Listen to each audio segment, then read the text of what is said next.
अस्सलाम वालेकुम स्टूडेंट्स, मैं आपकी teacher Sayda, school UPS Napora, class 7, subject Urdu. Topic है हमारा डाक का अनोखा टिकट। बच्चों, हम आज इस सबक के सवालात करेंगे। सवाल नंबर है 1, बड़े लोगों के नाम डाक टिकट क्यों जारी किए जाते हैं? इसका जवाब है, बड़े लोगों के नाम डाक टिकट इनकी यादगार के तौर पर जारी किए जाते हैं। इसी तरह इन लोगों की इज्जत अफजाई भी होती है। क्वेश्चन नंबर 2 है, हाची का मामूल क्या था?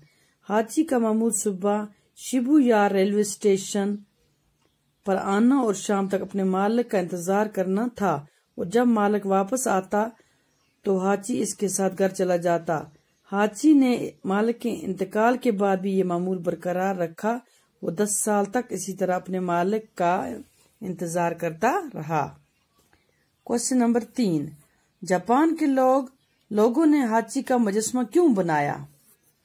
क्योंकि हाची इंतहाई वफादार कुत्ता था। वो अपने मालिक की जिंदगी के दौरान स्टेशन पर दिन भर उसका इंतजार करता, और जब वो वापस लौटता तो हाची इसके साथ चला जाता। लेकिन मालिक के इंतकाल के बाद भी वो हस्बे मामूल पहले की तरह सुबह स्टेशन पर आ जाता और दिन भर इंतजार करने के बाद शाम को मायूस होकर घर जाता। इसने ये अमल 10 साल तक जारी रखा।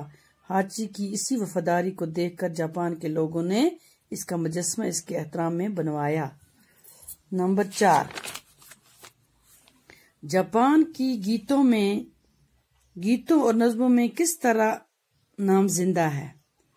जापान की गीतों और नज़्मों में हाची का नाम जिंदा है। सवाल नंबर 4 है ये। सवाल नंबर 5, हिंदुस्तान के 5 मशहूर लोगों के नाम लिखिए जिनके नाम डाक टिकट जारी किए गए हैं। वो कौन थे? महात्मा गांधी, जवाहरलाल नेहरू, सरदार पटेल, मौलाना आजाद, रफी अहमद कदवाई। शुक्रिया।